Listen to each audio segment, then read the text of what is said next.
इतना साल उसके लिए मेरा लाइफ पूरा कुर्बानी किया, उसको बड़ा करने के लिए, पढ़ाई करने के लिए। जो हम लोग को आशा देने का टाइम आ गया तो माँ बाप को छोड़ के जो बच्चा जाते हैं वो हमारे लिए क्या है।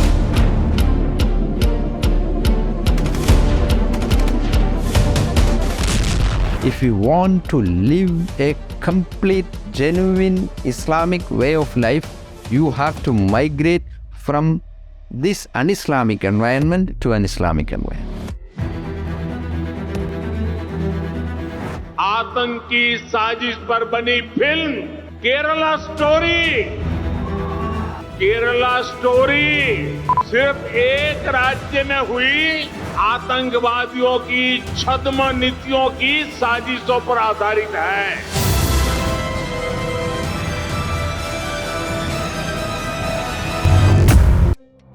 देखिए, केरला स्टोरी मूवी में 32,000 का क्लेम था, वापस ले लिया गया। 32,000 को 3 हुआ, 1 हुआ।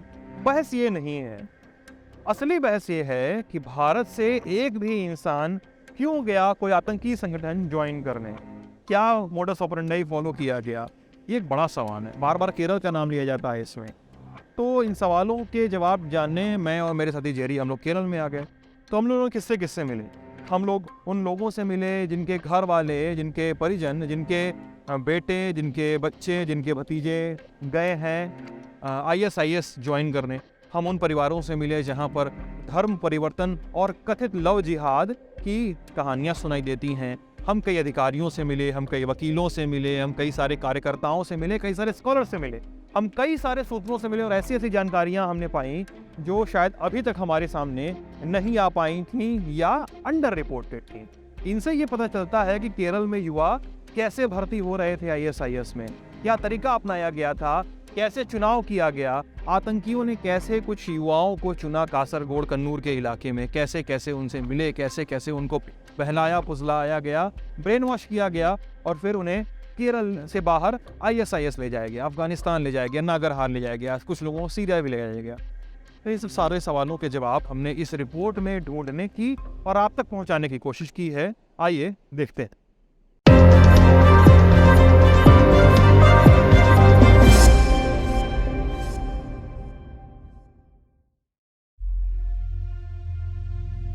अशफाक मजीद मुंबई में होटल चलाता था। मई 2016 में केरल के कासरगोड में मौजूद अपने घर से वो अफगानिस्तान चला गया। उसके साथ उसके 2 मौसेरे भाई इजाज अब्दुल रहमान और शियाज अब्दुल रहमान भी साथ में थे। कासरगोड के पडन्ना में उसका घर मौजूद है। जब अशफाक अफगानिस्तान पहुंचा तो उसकी फोटो आई। फोटो में उसने AK-47 राइफल थामी हुई। अशफाक अब इस्लामिक स्टेट का सदस्य बन चुका था। घर पर अशफाक के पिता हाजी अब्दुल मजीद मिलते हैं। वो कहते हैं कि उनका एक बेटा उनके लिए मर चुका है। फिर एक बार बोला मेरे को कुरान पढ़ने का है, श्रीलंका जाने का है, 1.5 महीने का कोर्स है, और करके आएगा। फिर 1.5 महीने के बाद आया वापस। फिर बाद में मैं सऊदी गया था उम्र के लिए रमज़ान का महीने में। 15 दिन होते उम्र था। तो मैं आने के बाद ऐसा मालूम पड़ा है कि इन लोग, ये हमारा जो वाइफ का बड़े बहन का 2 लड़का और मेरा लड़का और भी कुछ लोग इधर से सीरिया गया करके। जब से गया मेरा बात ही नहीं हुआ उसके साथ। उसका छोटा एक भाई है, मेरा एक दूसरा भी एक लड़का है, उसके साथ बात हुआ। व्हाट्सएप में कुछ मैसेज भेजा था, फ़ोन में नहीं, व्हाट्सएप में मैसेज भेजा था। हम लोग वापस आने वाला नहीं है, हम इधर ही रहेगा। मेरे को उधर इंडिया में हम लोग को जैसा प्रोफेट मोहम्मद ने बोला ऐसा जो रहने का माहौल उधर नहीं है, इसके लिए हम लोग आए इधर। हम लोग वापस नहीं आएगा, इतना ही बताया। वो मैसेज में भेजा, मेरे को कोई फ़ोन नहीं किया उसने। हमने इतना साल उसके लिए मेरा लाइफ पूरा कुर्बानी किया, उसको बड़ा करने के लिए, पढ़ाई करने के लिए। जो हम लोग को आसरा देने का टाइम आ गया तो माँ बाप को छोड़ के जो बच्चा जाते हो हमारे लिए क्या है, हमारे लिए ज़ीरो है वो। वो अभी हम उसको मानता ही नहीं मेरा लड़का है कर। ये कहानी बस अशफाक और उसके पिता अब्दुल की नहीं है, यह केरल के 22 बाशिंदों की कहानी है जिन्होंने इस्लामिक स्टेट जैसे आतंकवादी संगठन को ज्वाइन कर लिया। इसमें महिलाएं और बच्चे भी शामिल हैं। हम उनकी सच्ची कहानी सुनाएंगे, हम रियल केरला स्टोरी सुनाएंगे, हर हिस्से का सच सुनाएंगे। ये लोग केरल क्यों छोड़कर गए, इन्हें इस्लामिक स्टेट में किसने भर्ती कराया, कैसे भर्ती कराया, कौन से लोग इसमें शामिल थे, इन्हें रेडिकलाइज करने के लिए क्या दिखाया, क्या सुनाया गया, और जिन लड़कियों की चर्चा केरल की कहानी में होती है बात उनकी भी करेंगे। और कहानी शुरू करते हैं केरल के तटीय जिले कासरगोड से, राजधानी तिरुवनंतपुरम से कुछ 550 किलोमीटर दूर।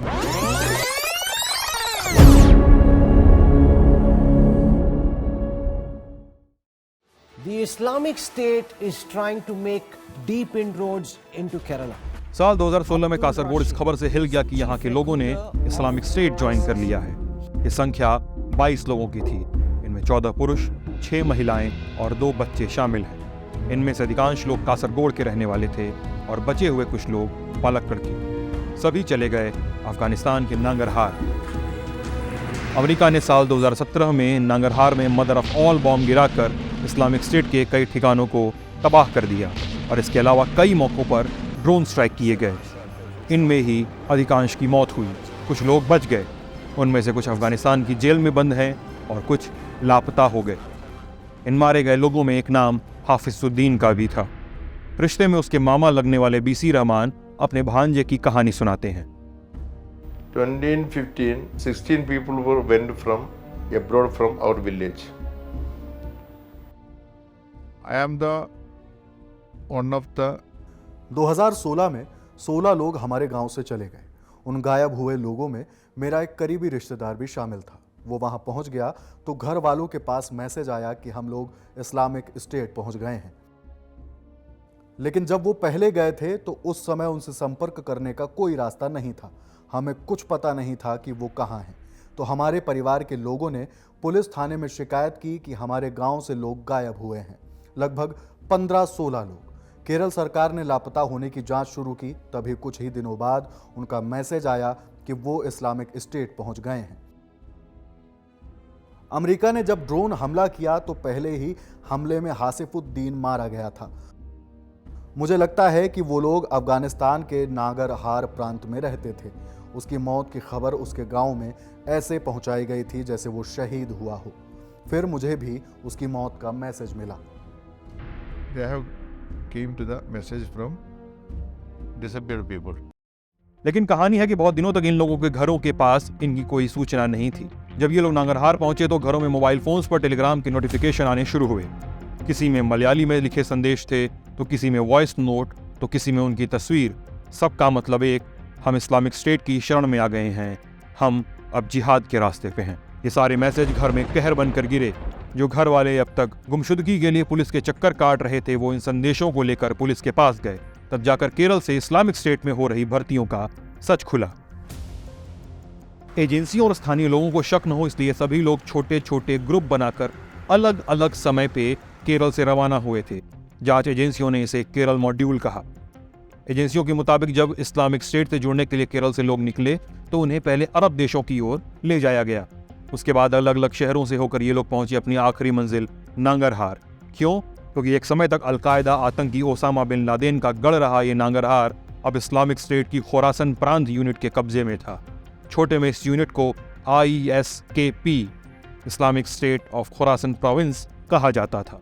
केरल के 22 लोग अब अफगानिस्तान में मौजूद आतंकी कैंप का हिस्सा थे, लेकिन अभी तक सबकी जानकारी पुलिस के पास नहीं पहुंची थी। पुलिस को पता करना था कि कितने लोग पहुंचे, कैसे पहुंचे और कौन कौन पहुंचा। जांच को कैसे आगे बढ़ाया जाए। उस समय इस केस की जांच में शामिल रहे पुलिस अधिकारी हमसे अपनी पहचान न जाहिर करते हुए जो बताते हैं वो सुनिए। 2016 जून जुलाई മാസങ്ങളായിട്ട് 2016 के जून जुलाई में पडन्ना और त्रिकरीपुर से लगभग 16 लोग अफगानिस्तान गए थे। मैं उस समय कासरगोड के खुफिया विभाग में काम करता था। मैं ऑफिस की मीटिंग के बाद घर वापस आ रहा था। दोपहर के 2:30 बज रहे थे। तभी मुझे डिप्टी एसपी का कॉल आया। उन्होंने पूछा कि क्या मैं किसी अब्दुल रहमान को जानता हूँ। मैंने उन्हें कहा कि मैं घर पहुँचकर कॉल करता हूँ। फिर मैंने ऑफिसर से बात की और कहा कि मैं स्पॉट पर जाकर जांच करूंगा और आपको सूचित करूंगा। मैं वहां गया, बहुत सारे लोगों से मिला, उन लोगों के दोस्तों और रिश्तेदारों से मिला और शाम तक घर लौट आया। जो भी सूचना मिली उसे मैंने अपने सीनियर अधिकारियों तक पहुंचा दिया, लेकिन उन्होंने मुझ पर दबाव डाला कि मैं इस मामले पर और जांच करूं। फिर उसके बाद 2 और दिनों तक हमने जांच की, जानकारी जुटाई और फिर से राज्य खुफिया विभाग में रिपोर्ट सबमिट कर दी। फिर पूरी जांच के बाद मुझे अब्दुल रहमान यानी शियास और इजाज़ के पिता के घर का पता चला। राज्य पुलिस को पता चला कि कुछ लोग पडन्ना छोड़कर चले गए हैं। धीरे धीरे लोगों की कहानी सामने आई। जितने भी युवा इस्लामिक स्टेट से जुड़ने अफगानिस्तान गए उन सभी में कुछ बातें कॉमन थी। केरला यूनिवर्सिटी के इस्लामिक स्टडीज में पढ़ाने वाले अशरफ कड़क्कल इन युवाओं के घर गए थे, इनके घर वालों से मिले थे। अशरफ बताते हैं कि सभी युवा अपने व्यवहार में खालिस उद्दंड टाइप के थे। इस्लाम से इनका जुड़ाव बहुत ज्यादा नहीं था और न ही इन लोगों ने मदरसों जैसे धर्म आधारित संस्थानों में कोई पढ़ाई की थी। The people who migrated from here or they vanished from Kerala and then later they joined the ISIS, majority of them belong to Salafi. I mean, most all the family, but personally they were part of the Salafi group. But they disillusioned with, with the split among the Salafis. They only, and also they have very, very rigid orthodox views about music, about cinema, about the modern way of life. And they always taught or sermoned, or they always taught their disciples, their followers, to follow the 7th century Islam. So that finally ended up in their migration, and they joined in the ISIS. And they, when joined the ISIS, they migrated to live in an Islamic life, Islamic environment. But they were looking for experts. If you have expertise in computer field, they utilized. If you have expertise in the medical field, they utilized. If you have expertise in engineering field, they utilized that. Yeah, they were recruiting different. Yeah. That was so. These poor people, they didn't know actually they are going to going to be recruited to a kind of extremist group. Their perspective was different. Okay, we go to the liberated zone. There you can live peacefully. An Islamic life which the Prophet Muhammad lived in the 7th century. Islamic state को अपने target मिल गए थे। कोई doctor था तो कोई engineer. इन सभी का इस्लामिक स्टेट को अपने अपने तरीकों से इस्तेमाल करना था। इस्लामिक स्टेट को अपनी टीम में ऐसे ही लोग चाहिए थे। ब्रेन वॉश किया जाना था और फिर इस्लामिक स्टेट में जोड़ा जाना था। लेकिन भर्ती हुई कैसे? यहाँ नाम आता है पीस इंटरनेशनल स्कूल का। पीस फाउंडेशन के तहत चलाए जा रहे स्कूल चेन की एक ब्रांच पडन्ना में भी मौजूद है। यहाँ पर राशिद अब्दुल्ला नाम के एक टीचर ने इन युवाओं को कुरान और इस्लाम की तालीम दी। आगे चलकर राशिद अब्दुल्ला ने ही पडन्ना में रहने वाली सोनिया सेबेस्टियन से शादी की और उसे अपने साथ अफगानिस्तान लेकर गया। सूत्र बताते हैं कि राशिद अब्दुल्ला और सोनिया ने आपस में काम बांट लिया था। पुरुषों से बात करने का काम राशिद करता था तो महिलाओं से बात करने का काम Sonia.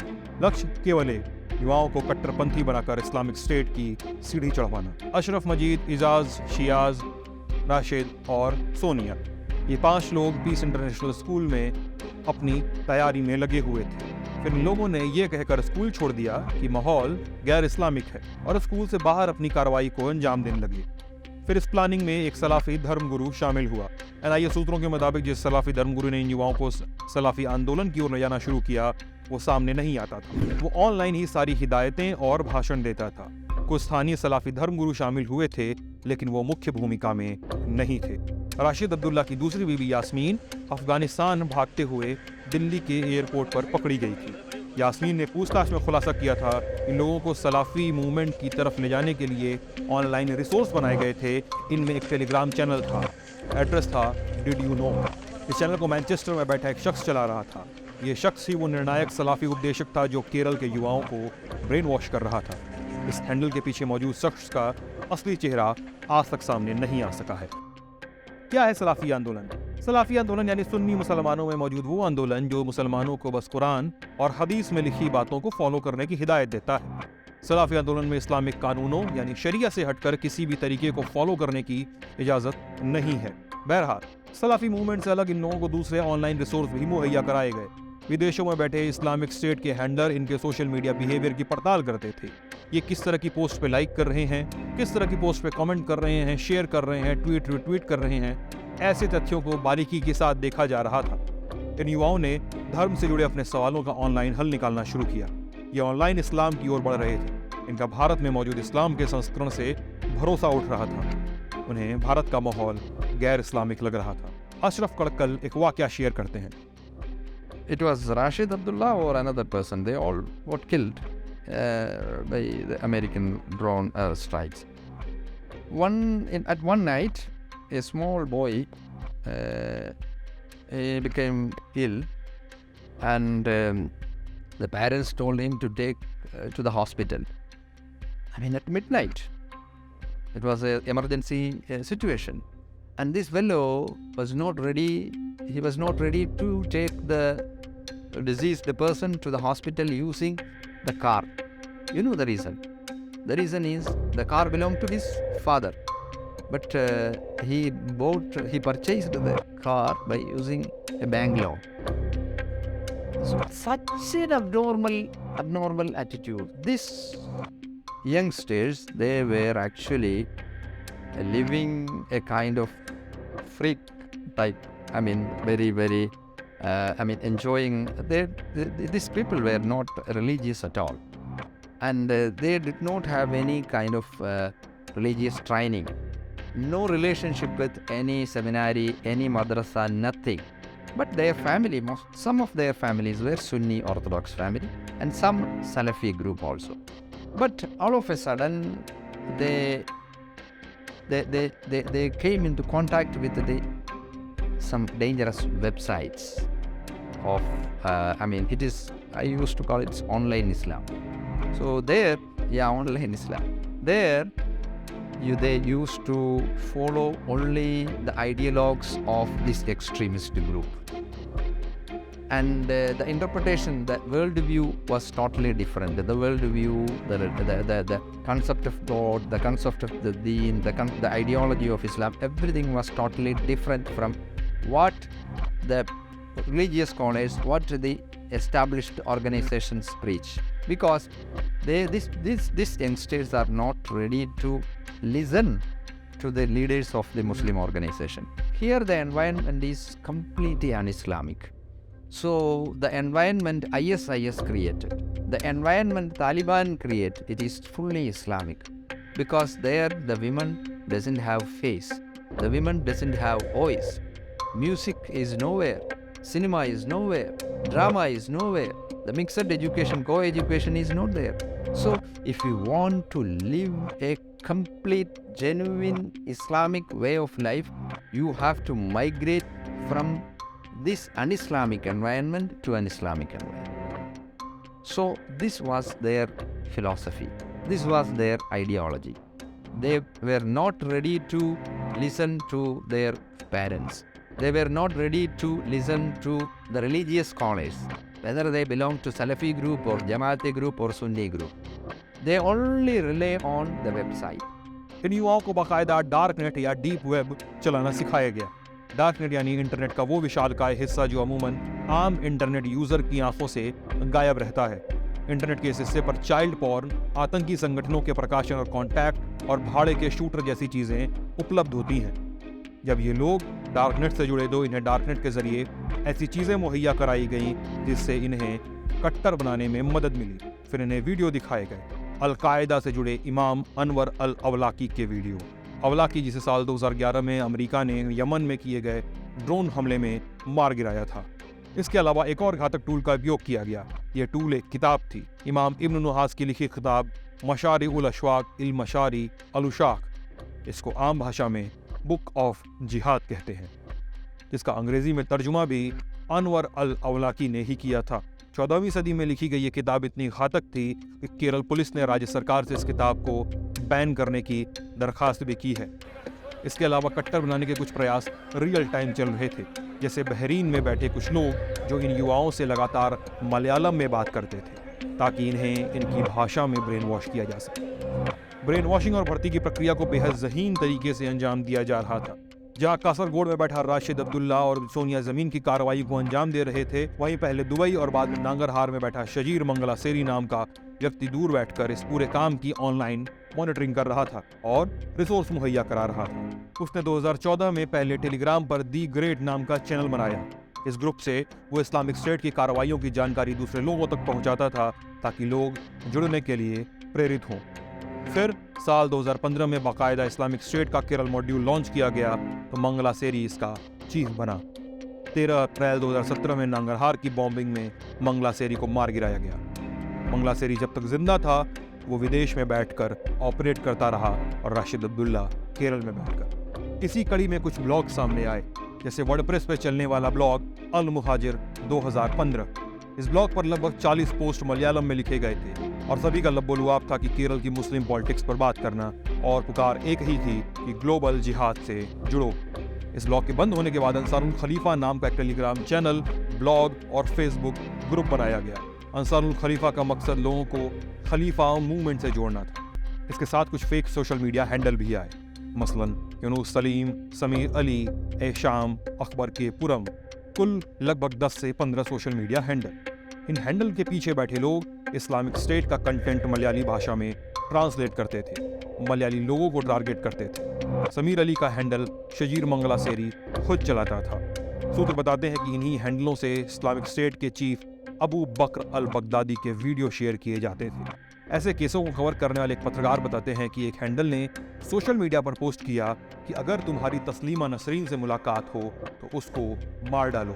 When we followed the very closely what happened, how this happened, what was the motivation for the people to leave Kerala? They were not politically aware of, they were not politically opposed to BJP or Sangha Parivar, nothing like that. Their writings were very seldom they mention Sangha Parivar or those things. Basically, India and Kerala's Darul Kufr. Darul Kufr means the land of the unbelievers. On land of kafirs. Kafirs. Only that place, that's the common thing that you notice in every post. When I tried to contact with the people who had gone to Syria and Afghanistan, I got the Telegram ID, then I started chatting with them. Initially, they were very hostile. Then, after a brief meet, I established a contact with 5 of them. Then they told me how this happened, why they left Kerala, and what do they want to do. जिन IDs से ये बातचीत हो रही थी, उन IDs से कुछ बातें बार बार की जा रही थीं, जैसे भारत में लोकतंत्र को खारिज करना, खलीफा राज की स्थापना करना और गजवा ए हिंद की स्थापना करना। जिन लोगों ने पीस स्कूल से राशिद अब्दुल्ला के साथ सफर शुरू किया था, उन्होंने तमाम प्रोपेगेंडा मटेरियल की मदद से और लोगों को जोड़ा, तब जाकर कहीं 22 लोगों की संख्या बनी। इस्लामिक स्टेट में भर्ती का रास्ता तैयार कर दिया गया था। सबसे पहले इन सभी लोगों को कुछ दिन के लिए श्रीलंका ले जाया गया, वहाँ इन्हें ग्रूम किया गया, फिर ये केरल वापस आ गए। इसके कुछ दिनों बाद ये अलग अलग गुटों में निकले, कुछ ओमान से होते हुए तेहरान और फिर बस के जरिए अफगानिस्तान बॉर्डर तक गए, कुछ लोग यमन और फिर ईरान के रास्ते अफगानिस्तान पहुंचे। लेकिन युवाओं के केरल से निकलकर इस्लामिक स्टेट के जाने की इस कहानी में एक संगठन का जिक्र जरूरी है, पॉपुलर फ्रंट ऑफ इंडिया यानी पीएफआई। 28 सितंबर 2022 के दिन केंद्र सरकार ने पीएफआई पर 5 सालों का बैन लगा दिया। पीएफआई पर लंबे समय तक आरोप लगते रहे कि इस संगठन ने केरल और देश में आतंकी गतिविधियों को अंजाम दिया। ये student Islamic movement of India यानी सिमी का बदला हुआ रूप है और साथ ही ये आरोप भी कि जो युवा इस्लामिक स्टेट में गए उनमें से अधिकांश पीएफआई से जुड़े हुए थे। जब सितंबर 2001 में अमेरिका में वर्ल्ड ट्रेड सेंटर पे हमला हुआ तो भारत सरकार ने एहतियातन सिमी पर बैन लगा दिया, लेकिन इसके कुछ सालों पहले से चल रहे नेशनल डेमोक्रेटिक फ्रंट और कुछ और संगठनों ने मिलकर साल 2006 में पीएफआई की नींव रखी। पीएफआई पे हथियार रखने, हत्या करने, अपहरण करने, हेट स्पीच देने, जबरन धर्म परिवर्तन कराने, आतंकी ट्रेनिंग कैंप चलाने, देश विरोधी ताकतों से चंदा लेने जैसे कई संगीन आरोप लगे। पाकिस्तान की खुफिया एजेंसी ISI से भी लिंक की बात हुई। केरल से जो युवा इस्लामिक स्टेट में शामिल होने देश से बाहर गए थे, उन्हें ग्रूम करने का काम PFI ने किया, ये भी आरोप लगे। फिर केरल पुलिस ने कन्नूर में एक कैंप बस्ट किया। यहाँ पे बम बनाए जा रहे थे। हैंडमेड बम और बम बनाने के सामान बरामद हुए। आरोप लगे PFI पर। PFI ने कहा कि ये योग कैंप है। पुलिस ने कहा जिन लोगों को अरेस्ट किया गया वो योग के बारे में कुछ नहीं जानते थे। सूत्र बताते हैं कि हाल फिलहाल के सालों में जितने भी लोग इस्लामिक स्टेट में शामिल हुए, उनमें से कई लोग PFI में कभी न कभी जरूर शामिल थे। PFI के लोग कभी न कभी सिमी में और कभी न कभी आतंकी संगठन इंडियन मुजाहिदीन में शामिल थे। केरल क्राइम ब्रांच के एक ऑफिसर बताते हैं कि ये जुड़ाव स्वाभाविक नहीं था और इस्लामिक स्टेट में गए सभी लोगों के कट्टरपंथ से जुड़ाव को साफ दिखाता है। बैन के बाद PFI अपने राजनीतिक wing social democratic party of India यानी SDPI के रूप में ही बचा हुआ है। लोग बताते हैं कि PFI के बैन होने के बाद बहुत सारे लोग पकड़ लिए गए। जो कुछ बच गए वो अब SDPI के साथ खड़े दिखते हैं। बैन के पहले PFI के मुखपत्र तेजस के साथ कुछ समय तक काम कर चुके पत्रकार अहमद शरीफ हमसे बातचीत में PFI के रोल पर बात करते हैं। The RSS and its ideology getting much more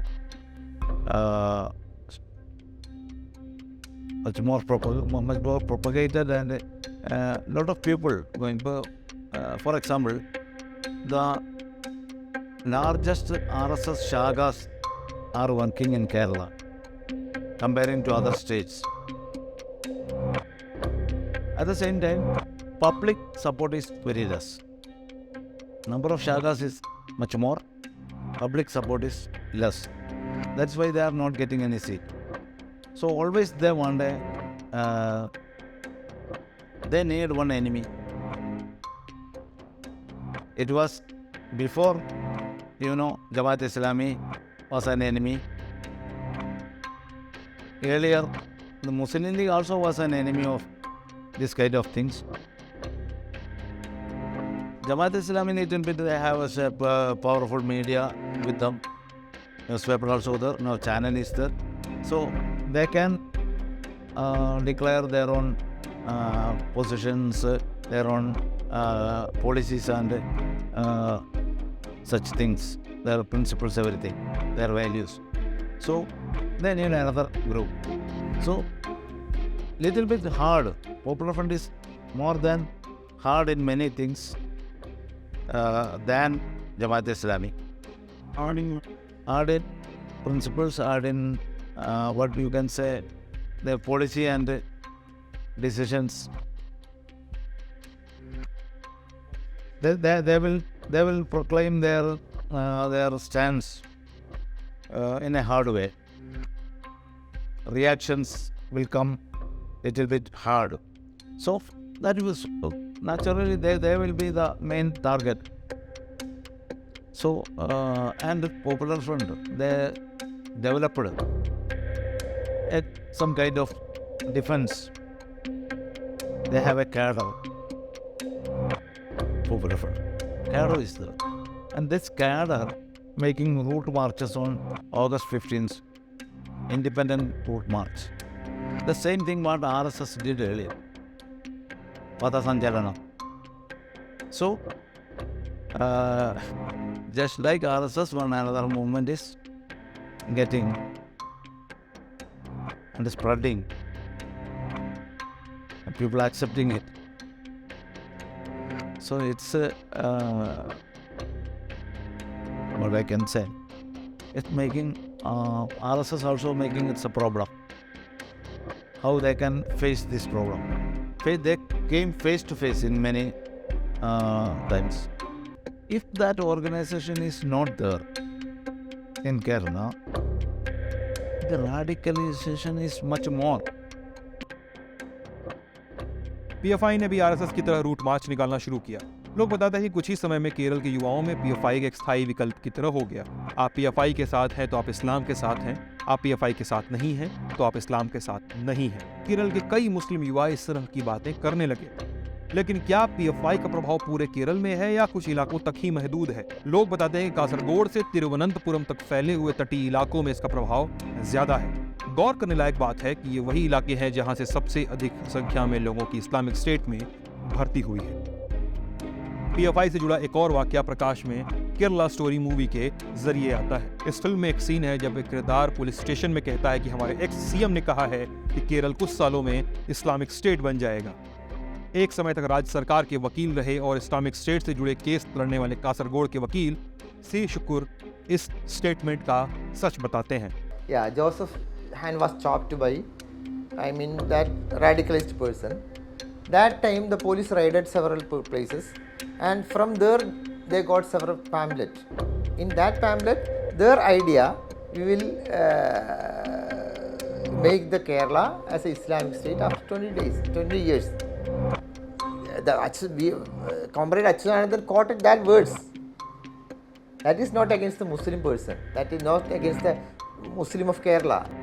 लेकिन पीएफआई के बैन के बाद भी केरल में मुस्लिमों को भ्रमित करके कट्टरपंथी बनाने के प्रयास आज भी जारी हैं, ऐसा हमारे सोर्स बताते हैं। पीएफआई से ही छूटे हुए कुछ लोग बैन के नाम पर सेंटिमेंट पैदा करने की कोशिश कर रहे हैं ताकि पैसे और लोग जुटाए जा सकें। कुछ लोगों और कुछ संगठनों का नाम इस फहरिस्त में लिया जाता है जिन पर पीएफआई के जाने के बाद लोगों को कट्टरपंथी बनाने के आरोप लगते हैं।